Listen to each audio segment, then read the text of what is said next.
June 13, 1944, 9 o'clock hours, outside Villers-Bocage, Normandy.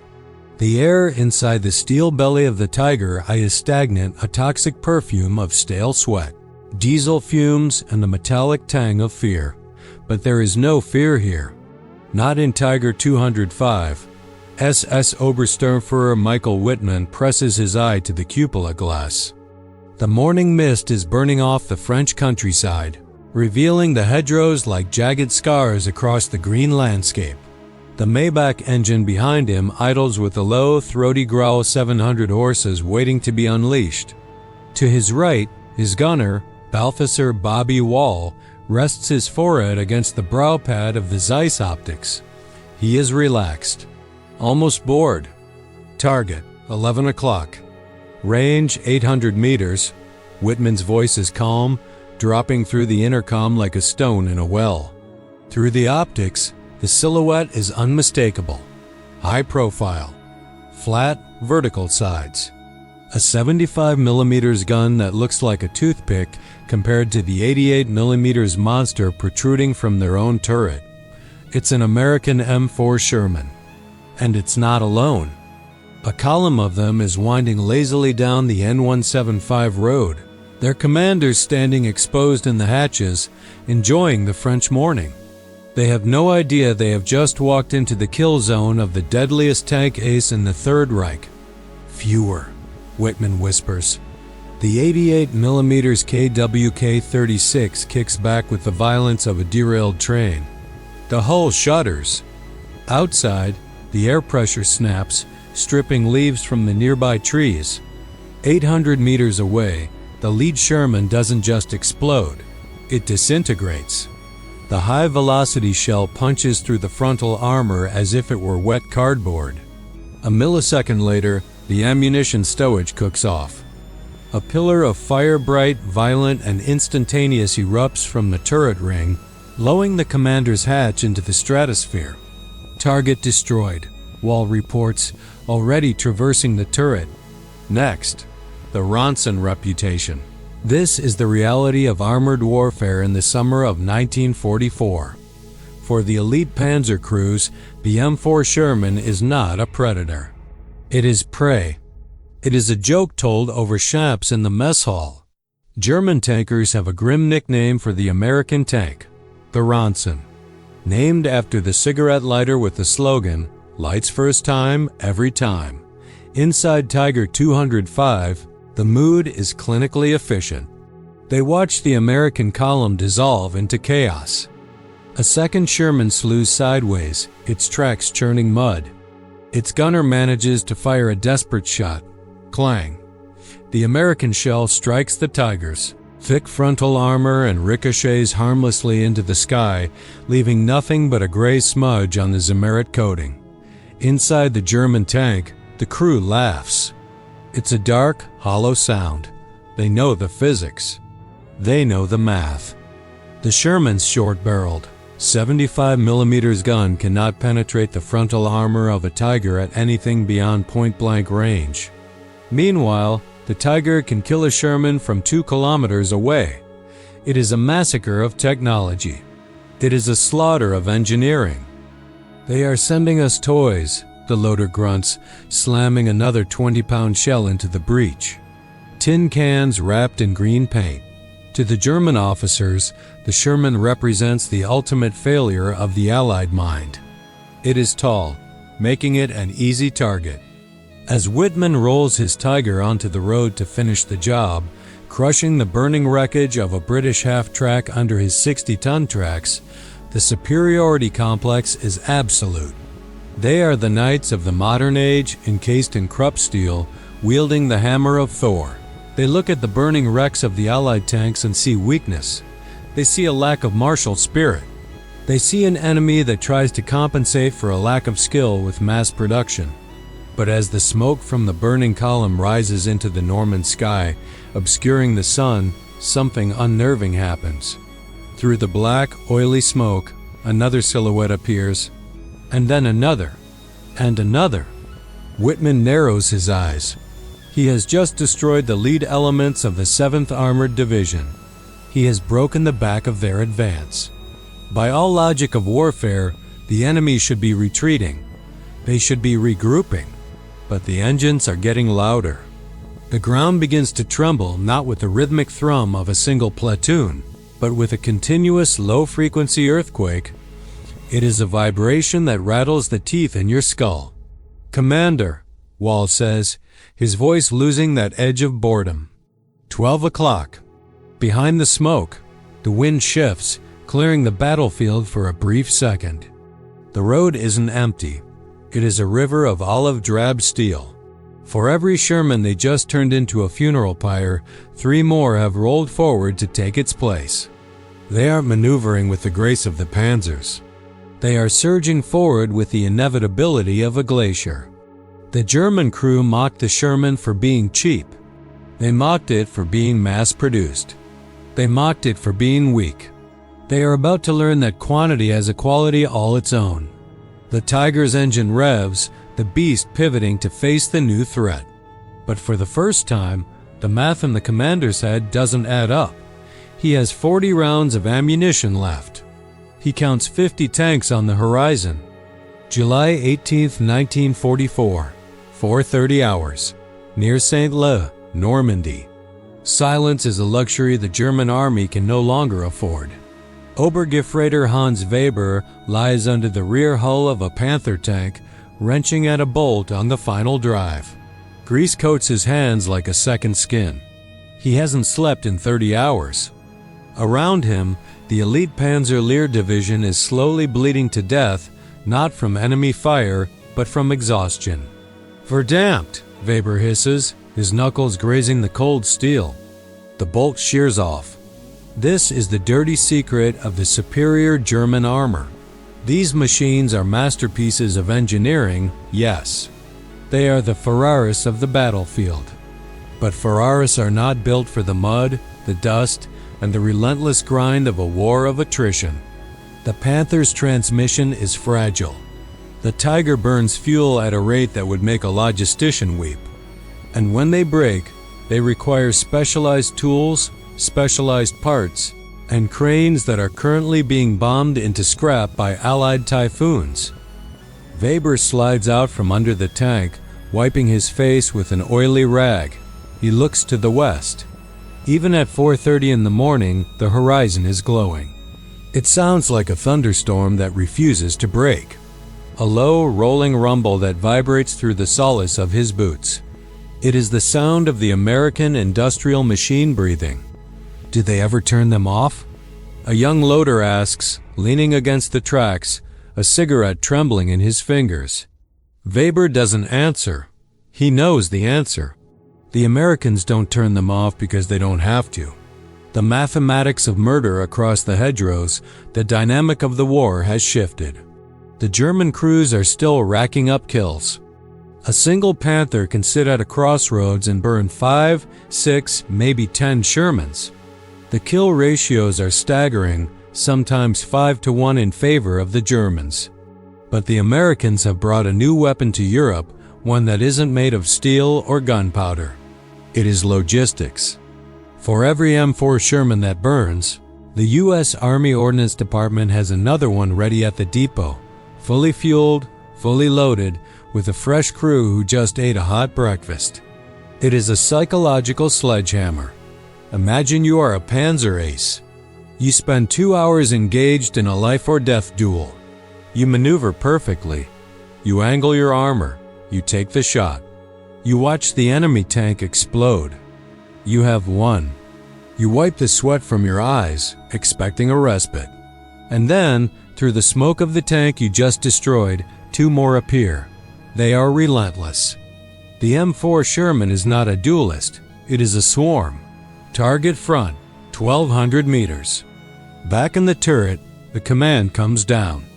The crew of the Panther scrambles. The engine coughs to life, spewing blue smoke. They roll forward to the ridgeline. Below them, the valley floor is crawling with olive drab. The Americans are doing something the Germans didn't anticipate. They aren't trying to win a duel.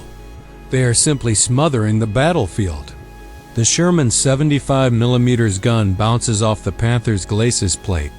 Ping, ping. It sounds like hail on a tin roof. It's almost comical. But then, the high explosive shells start to land. The Americans realize they can't penetrate the heavy cats, so they switch tactics. They fire white phosphorus. They fire He rounds at the tracks. They fire at the gun optics. Inside the German tank, the world turns into a concussive nightmare. The armor holds, but the men inside do not. The constant hammering of high explosives against the hull causes spalling, razor-sharp flakes of steel flying off the interior walls. The optics shatter. The periscopes crack. The crew is blind. They are deafened. They are disoriented. And while the Panther is reeling, blinded by smoke and battered by explosions, the Shermans keep moving. They don't stop to celebrate. They flank. The flank speed to the right. A Sherman Firefly, the British variant with the deadly 17-pounder gun tears through a hedge. To the left. Two standard M4s race across the open field, their stabilizers keeping their guns level, a piece of technology the Germans dismissed, but one that allows the Americans to fire somewhat accurately on the move. The German commander screams orders, but his turret traverse is too slow. The hydraulic motor whines in protest. The heavy long-barreled gun struggles to catch up to the speeding medium tanks. Driver, reverse, reverse. But the transmission, the one Weber was trying to fix just hours ago, gives a sickening crunch. The Panther lurches and stalls. Suddenly, the superior tank is nothing more than a 60-ton pillbox, a steel coffin. Through the side vision slit, the German commander sees the turret of a Sherman rotate toward his flank. The American tank is less than 200 meters away. At this range, the Sherman's 75mm gun doesn't need to be a monster. It just needs to be accurate. The side armor of a Panther is only 45mm thick. The American gunner fires. There is no ricochet this time. There is only the terrible sound of metal yielding to physics. The shell punches through the side hull, severing the hydraulic lines and igniting the ammunition stowage. As the crew bails out, coughing and burning, stumbling into the muddy field, they look up. The Sherman that killed them doesn't stop. It doesn't pause. It rolls right past them, its commander looking ahead, searching for the next target. Behind it, 10 more follow. Then 20. The German tankers fall to their knees, not in surrender, but in sheer disbelief. They have killed the enemy. They have outshot them. They have out-engineered them. But they are being buried under them. And the radio in the burning Panther crackles with one final, terrifying report from high command. Enemy breakout confirmed at Evranches. They are everywhere. The mockery is over. The panic has begun. August 19, 1944, 14 o'clock hours. The Dives River near Chambois. If hell has a zip code, it is here. The roads leading out of Normandy are no longer roads. They are graveyards. The narrowing gap between the Canadian forces in the north and the Americans in the south, infamous Falaise Pocket, has shrunk to a few scant kilometers. Inside this cauldron, the remnants of the 5th Panzer Army and the 7th Army are being pressed into a meat grinder. The air is unbreathable. It is a thick, choking soup of burning rubber, cordite, and the sickly sweet stench of thousands of dead draft horses swelling in the summer heat. Major Karl von Schroeder sits in the cupola of his Panther. But he isn't fighting. He is crawling. The superior German maneuver warfare has dissolved into a bumper-to-bumper traffic jam of desperation. Kubel wagons, half-tracks, stolen French farm trucks, and the mighty Tigers are all wedged together, inching toward the last bridge across the Dives River. Move! Schroeder screams into the radio, but the frequency is just static and the screams of dying men. Ahead of him, a King Tiger, the 70-ton apex predator of the battlefield, sits motionless. Not because it has been hit, not because the crew is dead. It is out of fuel. The thirsty Maybach engine has drunk the last drop of gasoline. The logistic lines were cut days ago by the very tanks they mocked. The American Shermans didn't need to pierce the King Tiger's frontal armor. They just had to cut off its food supply. Schroeder watches as the crew of the King Tiger weeps. These men, who weeks ago laughed at the Ronsons, are now setting explosive charges in the breach of their own invincible machine. Boom! The King Tiger's gun droops, self-destructed. The ultimate humiliation. They are killing their own gods to keep them from the enemy. The closing of the jaws, and then the sound changes. Above the roar of the Allied fighter bombers diving like hawks on the trapped column, a new sound emerges from the ridges overlooking the valley. It is the rattle of tracks. Schroeder looks up at the hillsides Mont Ormel. The mace. They are there. The Shermans, hundreds of them. They line the ridges like spectators at a Roman Colosseum. They aren't rushing in to die in close quarters combat against the desperate Panzers. They are smarter than that now. They have the high ground. Target the road, the radio crackles. All units, free fire. The Shermans open up. This isn't a duel. It is an execution. High explosive shells rain down into the packed German column. There is nowhere to hide. Every shell finds a target. A truck explodes, blocking the Panther. An ambulance flips over. Schroeder orders his driver to push through the wreckage. Run them over. Just go. The Panther lurches forward, its tracks grinding metal and bone alike. But there is nowhere to go. The road is blocked by a wall of burning steel. Through his periscope, Schroeder sees a platoon of M4 Shermans descending from the ridge, cutting off the escape route. They move with an aggressive confidence that terrifies him. They look different than they did in June. They are covered in sandbags, spare track links, logs, makeshift armor added by crews who have learned how to survive. They look like rugged brawlers, ugly and mean. And there are simply too many of them. The psychological break a Panzer IV near Schroeder tries to engage. It rotates its turret toward the approaching Shermans. It fires, hitting the lead American tank. The Sherman shudders, halts, and smoke begins to curl from the hatch. Got one, Schroeder thinks. But before the German gunner can reload, 3 other Shermans crest the hill behind the damaged one. They return fire instantly. The Panzer IV vanishes in a fireball. 3 for 1, 5 for 1, 10 for 1. The math finally breaks the German resolve. Schroeder realizes the terrible truth. The Sherman wasn't designed to be the best tank in the world. It was designed to be the tank that won the war.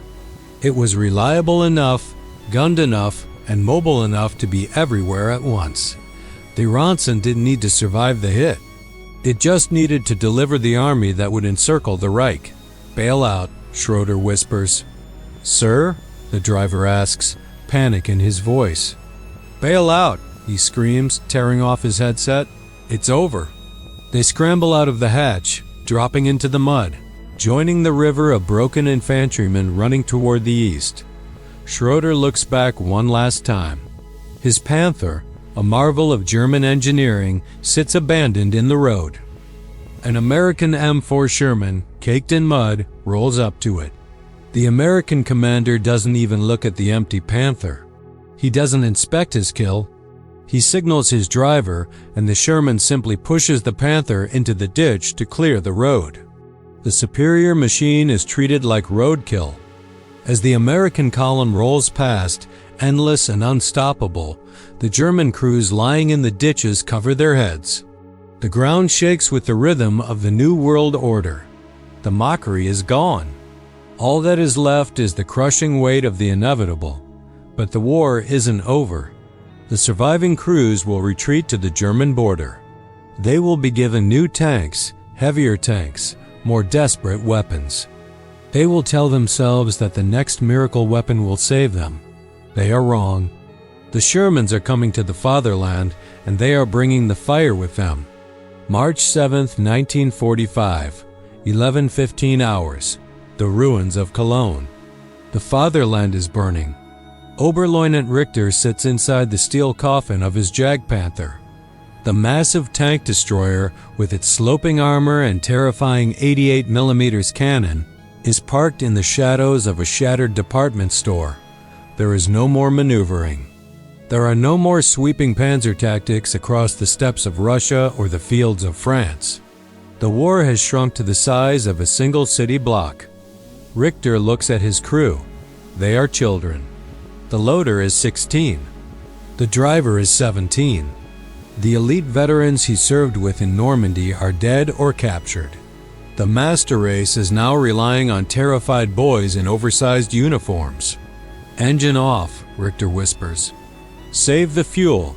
They have 12 liters of diesel left, enough to move 2 kilometers. Or fight for 20 minutes. Outside, the sound is approaching again. That relentless, grinding vibration. It echoes off the skeleton of the city. It is the sound of the inevitable. The evolution of the prey Richter peers through the periscope. Down the street, through the haze of brick dust, a tank rounds the corner. It's a Sherman. But it looks different. The German crew spent years mocking the M4. They called it balloon tank. Tommy Cooker, Ronson. They laughed at its high profile and its short, stubby gun. But the tank rolling down the street in Cologne isn't the same victim they slaughtered in 1944. This is the M4A3E8. The Easy 8, it has a wider track system, HVSS, that glides over the rubble. It has wet stowage for its ammunition, meaning it won't burn when hit. And most importantly, it carries a new long-barreled 76mm high-velocity gun. The Americans didn't just build more tanks, they learned. While Germany was building heavier, more complex monsters that broke down every 50 miles, Detroit was iterating. They were fixing the flaws. "Target acquired," the young gunner says, his voice cracking. "Wait," Richter commands. "Let them get closer." The Shermans aren't alone. They are covered by infantry. G is moving methodically from doorway to doorway, cleaning out the ruins. The coordination is seamless. Tank and infantry moving as one organism. Richter feels a cold pit in his stomach.